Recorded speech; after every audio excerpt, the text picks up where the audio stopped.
हाय दोस्तों, welcome to back my YouTube channel. आज जो है हम लोग इंग्लिश ग्रामर में बहुत ही मस्त कंसेप्ट देखने वाले हैं। हमने आपको बताया कि इंग्लिश ग्रामर में हम लोगों को कितने पिलर पढ़ना है। सबसे पहले हम पढ़ा रहे थे आपको नाउन, और हमने बताया था कि if noun is divided on the basis of its caste found into 5 forms. और हमने बताया था कि पकमा के बारे में आप अच्छे तरह से समझ लीजिए, ठीक है। पकमा, और पकमा में हमने बताने की कोशिश किया था कि पी फॉर हम लोगों का प्रॉपर नाउन होता है, ध्यान दीजिए, और सी फॉर कॉमन नाउन होता है। फिर सी फॉर हमने बताया था कि ये कलेक्टिव नाउन होता है, और एम फॉर मटेरियल नाउन बताया था, ध्यान देना है, और ए फॉर एब्स्ट्रैक्ट नाउन होता है। ये हमने बताया था कि पकमा जो है एक पश्चिम बंगाल में क्या है, एक गांव का नाम है। इसलिए हमने बताया था कि आपको हमेशा के लिए याद रहे। और इसमें जो है हमने प्रॉपर नाउन के बारे में पूरा एक्सप्लेन किया था। जितने भी जो है बैंक के एग्ज़ाम हैं, बैंक का एग्ज़ाम है, एसएससी का एग्ज़ाम है, सीडीएस का एग्ज़ाम है, एनडीए का एग्ज़ाम है, जहाँ से क्वेश्चन पूछे जाते हैं सारा हमने फैक्ट्स आपको बताया है। तो हम लोगों का पी जो है ख़त्म हो चुका है, यानी प्रॉपर नाउन का जितने भी फैक्ट्स होते हैं जो एक कम्पिटिटिव एग्ज़ाम में पूछे जाते हैं, सारा क्वेश्चन हमने एक्सप्लेन कर दिया है और सारा फैक्ट्स हमने बता दिया है। आज जो है हम लोग समझेंगे कि अब पढ़ेंगे हम लोग सी फॉर कॉमन नाउन, कि कॉमन नाउन क्या होता है। सेकेंड ये वाला हम लोग पढ़ने जा रहे हैं, और इसमें जितने भी कॉम्पिटिटिव एग्ज़ाम में पूछे जाते हैं फैक्ट्स, वो हम आपको आज बताने वाले हैं।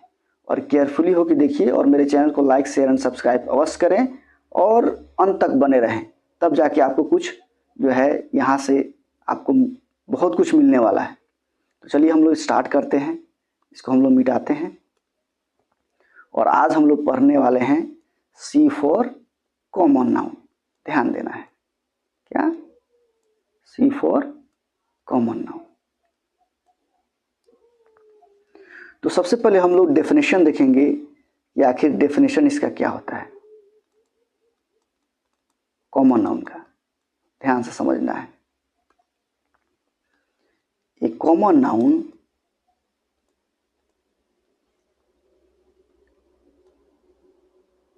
is a name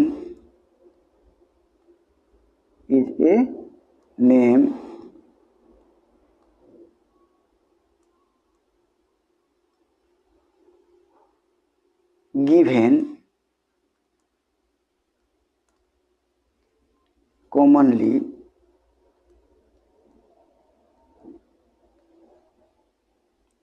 to a caste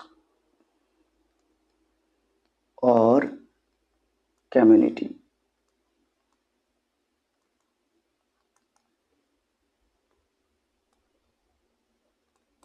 That is called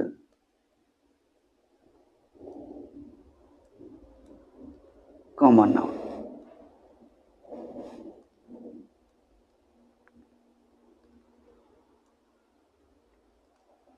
कह रहा है common noun is a name given commonly to caste और कम्युनिटी। कास्ट मीन्स होता है बाबू जाति, और कम्युनिटी मीन्स होता है समुदाय। या कास्ट हो कोई या कोई समुदाय हो, उसमें जो कॉमन होता है उसी को हम लोग कॉमन नाउन कहते हैं। एज फॉर एग्जाम्पल हम लोग देखते चलेंगे, जैसे बुआ, car, dog, dot dot dot etc। यानी बुआ जो है लड़का, तो लड़का का स्पेशल नाम नहीं है, क्या है, बुआ है, ये एक जाति का नाम है। कार में भी बहुत सारा कैटेगरी का कार आता है, लेकिन हम लोग क्या बोलते हैं, उसको कार बोलते हैं, कॉमन नाम है ये। डॉग, बहुत प्रजाति के डॉग होते हैं, लेकिन ओनली हम लोग क्या कहते हैं, डॉग बोलते हैं। यानी ये क्या है, जाति है ना। बुआ क्या है, एक जाति है। तो ये क्या है, सभी में क्या है, कॉमन है, क्या है, कॉमन है, और इसी को हम लोग क्या कहेंगे, कॉमन नाउन बोलेंगे। तो एक छोटा सा डेफिनेशन हुआ कि common noun is a name given commonly to a caste और community, that is called common noun. सबसे इम्पोर्टेंट ये है कि हम लोग को फैक्ट्स याद रखना है, क्योंकि फैक्ट्स ही एग्जाम में पूछे जाते हैं। जितने भी बैंक का एग्जाम हो गया, एसएससी सीजीएल का एग्जाम हो गया, यहाँ से बहुत सारे क्वेश्चन बनते हैं, तो हम लोग को फैक्ट्स पर ज़्यादा ध्यान देना है। तो चलिए हम लोग फैक्ट्स नंबर पहला देखते हैं कि क्या होता है। तो ध्यान देना है, ये common noun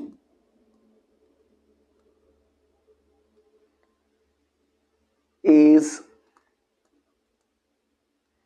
free to B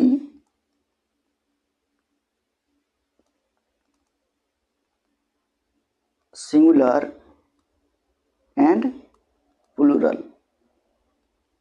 क्या? A common noun is free to be singular और प्लूरल। ध्यान देना है, कॉमन नाउन जो है फ्री होता है, वो सिंगुलर भी हो सकता है और प्लूरल भी हो सकता है। दूसरा फैक्ट्स ध्यान देना है, generally a common noun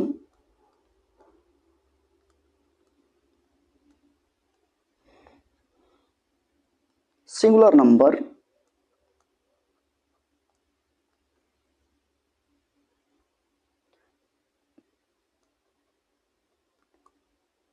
does not get article, does not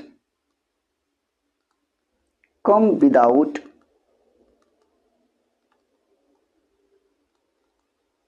article. कह रहा है कि generally A common noun singular number does not come without article, यानी जब भी कॉमन नाउन सिंगुलर नंबर आएगा वो अपने पहले बिना आर्टिकल का नहीं आएगा। थर्ड नंबर कॉन्सेप्ट हम लोग एग्जाम्पल के थ्रू और भी क्लियर कर लेंगे इसको। Generally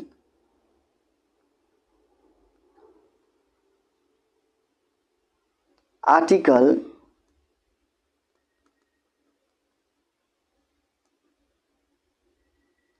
does not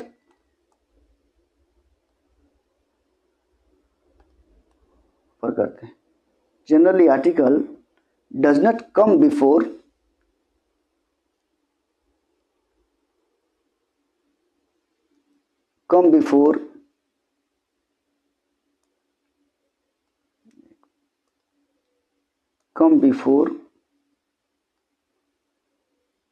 common noun plural number.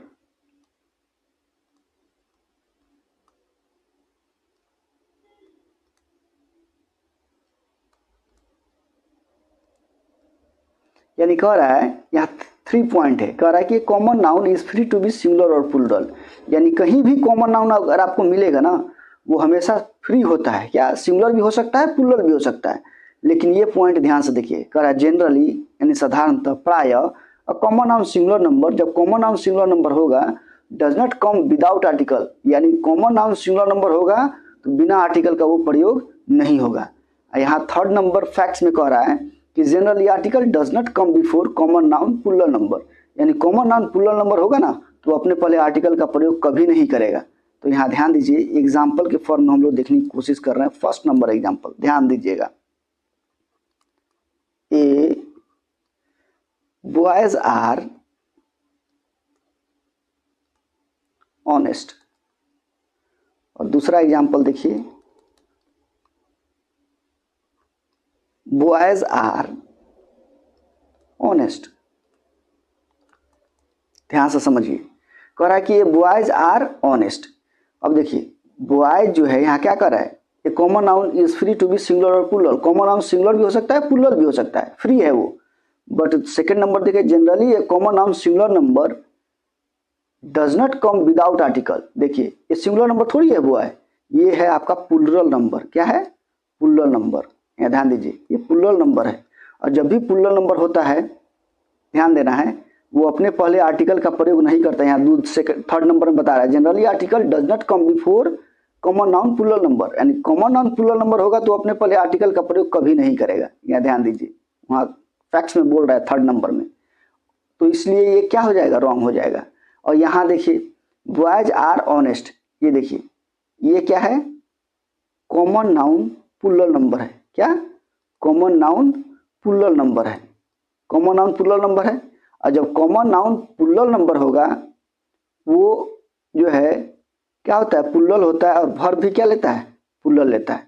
Generally article does not come before a common noun plural number. Common noun plural number है लेकिन ये अपने पहले आर्टिकल का प्रयोग नहीं किया है, इसलिए क्या होगा, सही होगा। तो कॉमन नाउन में आपको हमेशा याद रखना है कि इसमें 3 फैक्ट्स होते हैं, उसको हमेशा माइंड में सेट कर लेना है। क्या कह रहा है कि common noun is free to be singular और प्लूरल, यानी कॉमन नाउन जो होगा वो फ्री है, सिंगुलर भी हो सकता है, प्लूरल भी हो सकता है। लेकिन यहाँ 2 पॉइंट हमेशा ध्यान रखना है कि generally common noun singular number does not come without article, यानी कॉमन नाउन सिंगुलर नंबर होगा तो अपने पहले आर्टिकल के बिना प्रयोग नहीं होगा। लेकिन यहाँ प्लूरल नंबर है तो कह रहा है generally article does not come before common noun plural number, यानी कॉमन नाउन प्लूरल नंबर होगा तो अपने पहले आर्टिकल का प्रयोग नहीं करेगा। लेकिन यही अगर सिंगुलर नंबर होता तो अपने पहले आर्टिकल का प्रयोग करता। यहाँ देखिए बॉय जो है कॉमन नाउन प्लूरल नंबर है लेकिन ये अपने पहले आर्टिकल का प्रयोग नहीं किया है, जो कि यहाँ कह भी रहा है does not come before common noun plural number, यानी कॉमन नाउन प्लूरल नंबर के पहले आर्टिकल का प्रयोग हम लोग कभी नहीं करते हैं। और वर्ब क्या लेगा, प्लूरल लेगा, इसलिए क्या होगा, सही होगा। अब उसके बाद हम लोग आगे चलते हैं। तो ये रहा कॉमन नाउन। तो हम लोग पकमा में, यहाँ ध्यान दीजिए, हम लोग पकमा में PCCMA यही था ना, हम लोग पी पढ़ लिए, प्रॉपर नाउन पढ़ लिए और कॉमन नाउन पढ़ लिए। अब हम लोग पढ़ने वाले हैं कलेक्टिव नाउन, ध्यान देना है।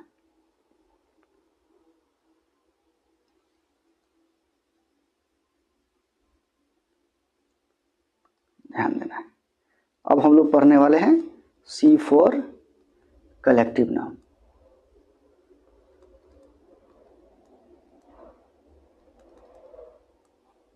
ध्यान देना है। इसका डेफिनेशन पहले हम लोग देखेंगे।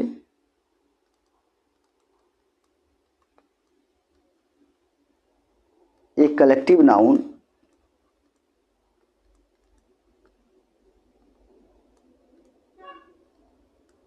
is a special name of collection।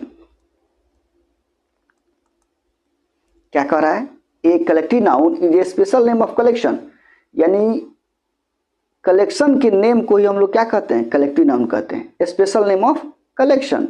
जहां भी कलेक्शन की बात होगी वो क्या होगा, कलेक्टिव नाउन होगा।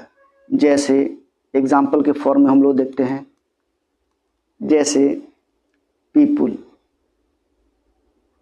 पीपुल मीन्स लोग, ये जब भी कहीं भी रहेंगे पीपुल कलेक्शन में ही रहेंगे। दूसरा एग्जाम्पल देखते हैं हम लोग, पब्लिक। थर्ड नंबर एग्जाम्पल देखते हैं, मशीनरी।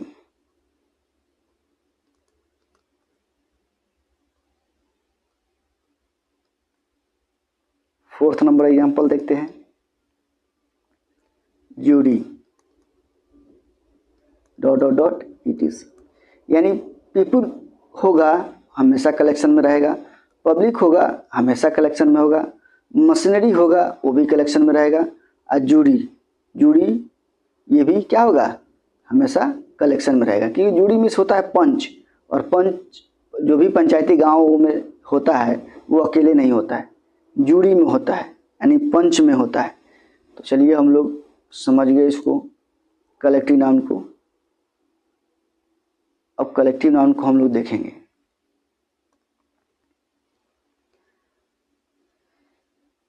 ध्यान देना है।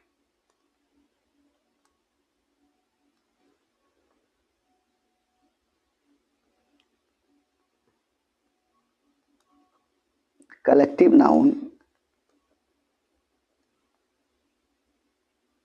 that is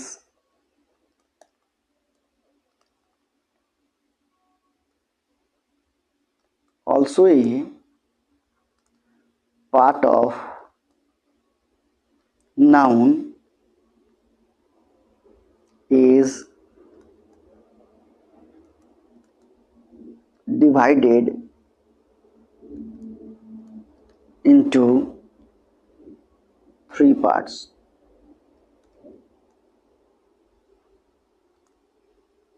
पहला जो होता है उसको हम लोग बोलते हैं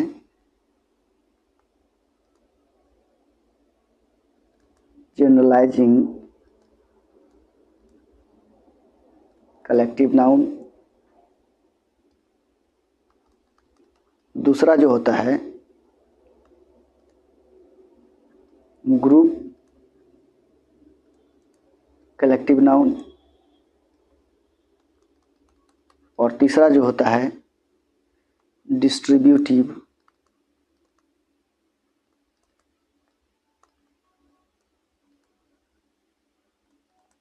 कलेक्टिव नाउन। यानी collective noun that is also a part of noun, यानी कलेक्टिव नाउन जो है ये नाउन का ही पार्ट है। इज डिवाइडेड इनटू 3 पार्ट्स, जिसको हम लोग कितने पार्ट्स में बांटते हैं? 3 पार्ट्स में बांटते हैं। फर्स्ट नंबर को हम लोग कहते हैं जनरलाइजिंग कलेक्टिव नाउन, दूसरे नंबर को हम लोग कहते हैं ग्रुप कलेक्टिव नाउन, और तीसरे नंबर को हम लोग कहते हैं डिस्ट्रीब्यूटिव कलेक्टिव नाउन। अब इसको समझिए थोड़ा सा कि आखिर ये तीनों क्या है। जैसे जनरलाइजिंग कलेक्टिव नाउन, सपोज मान लीजिए कि एक क्लासरूम में जो है ग्रेजुएट बच्चे भी हैं, इंटरमीडिएट के भी बच्चे हैं और 10th के भी बच्चे हैं, यानी सभी जब एक साथ एक क्लासरूम में बैठे हों, उसको हम लोग क्या बोलेंगे? Generalising collective noun. क्या बोलेंगे? Generalising collective noun. Group collective noun क्या होगा? तो ग्रुप कलेक्टिव नाउन हम लोग का वो होगा, जैसे मान लीजिए कि एक क्लासरूम में only for graduate level student ही बैठे हैं, क्योंकि वो ग्रुप में है। अगर उसी क्लास में ओनली इंटरमीडिएट लेवल स्टूडेंट बैठे हैं तो वो क्या हुआ? ग्रुप कलेक्टिव नाउन हुआ। अगर उस क्लासरूम में ओनली फॉर 10th स्टूडेंट बैठे हैं तो वो क्या हुआ? ग्रुप कलेक्टिव नाउन हुआ। तो दोनों के बीच में डिफरेंस समझ गए ना। जनरलाइजिंग कलेक्टिव नाउन जो होगा बाबू, उसमें जो है 10th का भी स्टूडेंट रहेगा, ग्रेजुएट लेवल भी स्टूडेंट रहेंगे, इंटरमीडिएट लेवल स्टूडेंट रहेंगे, तो इसको हम लोग क्या बोलेंगे? जनरलाइजिंग कलेक्टिव नाउन बोलेंगे। लेकिन ग्रुप कलेक्टिव नाउन कौन होगा? जब special for graduate level student अगर बैठे रहेंगे तो ग्रुप कलेक्टिव नाउन हुआ। उसी क्लासरूम में अगर only for intermediate level student बैठे रहेंगे तो क्या होगा? ग्रुप कलेक्टिव नाउन होगा। तो चलिए एक और एग्जांपल से हम लोग समझने की कोशिश करते हैं ये दोनों के बारे में। जनरलाइजिंग कलेक्टिव नाउन आखिर बोलेंगे किसके? जैसे आप अपने गांव में हैं, तो आपके गांव में सभी बच्चे हैं, बूढ़े हैं, नौजवान हैं, सभी को मिला के एक गांव का निर्माण होता है, तो क्या हुआ? Generalising collective noun. लेकिन उसी गांव में ओनली फॉर बूढ़े व्यक्ति हैं तो उसको हम लोग क्या बोलेंगे? ग्रुप कलेक्टिव नाउन बोलेंगे। क्या बोलेंगे? ग्रुप कलेक्टिव नाउन बोलेंगे। लेकिन अगर सभी लोग एक साथ मिलजुल के रह रहे हैं उसको जनरलाइजिंग कलेक्टिव नाउन बोलेंगे। और ग्रुप कलेक्टिव नाउन बोलेंगे कि अगर उस गांव में नौजवान लोग हैं तो ओनली फॉर नौजवान ही लोग रहना चाहिए, तभी ग्रुप कलेक्टिव नाउन होगा। अब आते हैं डिस्ट्रीब्यूटिव कलेक्टिव नाउन। इसका एग्जांपल हम लोग समझते हैं कि आखिर डिस्ट्रीब्यूटिव कलेक्टिव नाउन क्या होता है। मान लीजिए कोई जूरी है, क्या? जूरी यानी पंचायत, और पंचायत में मान लीजिए कि कोई मुद्दा पे पंचायती स्टार्ट हुआ, तो पंचायत होगा तो एक बात बताइए, किसी का डिसीजन यस होगा कि हाँ ये सही निर्णय है, और किसी का डिसीजन क्या होगा? नो होगा, यानी ये सही निर्णय नहीं है। तो जो यस होगा कुछ लोगों का क्या होगा? नो होगा। ये क्या हुआ? डिस्ट्रीब्यूटिव कलेक्टिव नाउन हुआ। यानी जूरी जो है एकमत हो के किसी चीज पर डिसीजन नहीं ले रहा है, किसी का मत दूसरा है और किसी का मत दूसरा है, किसी का एक मत नहीं है, यानी डिस्ट्रीब्यूटिव हुआ। तो इसी को हम लोग बोलेंगे डिस्ट्रीब्यूटिव कलेक्टिव नाउन। तो हम लोग एक एक करके जनरलाइजिंग कलेक्टिव नाउन को पढ़ेंगे, उसके बाद ग्रुप कलेक्टिव नाउन को पढ़ेंगे, और उसके बाद डिस्ट्रीब्यूटिव कलेक्टिव नाउन को पढ़ेंगे हम लोग। और ये काफ़ी मोस्ट इम्पोर्टेंट ये जो है कलेक्टिव नाउन है, इससे सारे एग्जाम में, बहुत सारे एग्जाम में पूछे जाते हैं। बैंक के भी एग्जाम में इससे क्वेश्चन रहता है, एसएससी के भी एग्जाम में क्वेश्चन रहता है, सीडीएस के भी एग्जाम में क्वेश्चन रहता है, एनडीए के भी एग्जाम में क्वेश्चन रहता है। यानी जितने भी एग्जाम में इंग्लिश ग्रामर से क्वेश्चन पूछे जाते हैं, यहाँ से एक सवाल जरूर बनता है। तो इसको हम लोग नेक्स्ट लेक्चर में देखेंगे। और बाबू मेरा चैनल अगर आपको अच्छा लग रहा है तो लाइक शेयर एंड सब्सक्राइब जरूर करें और अपने दोस्तों तक शेयर जरूर करें इसको। चलिए हम लोग मिलते हैं नेक्स्ट लेक्चर में। धन्यवाद।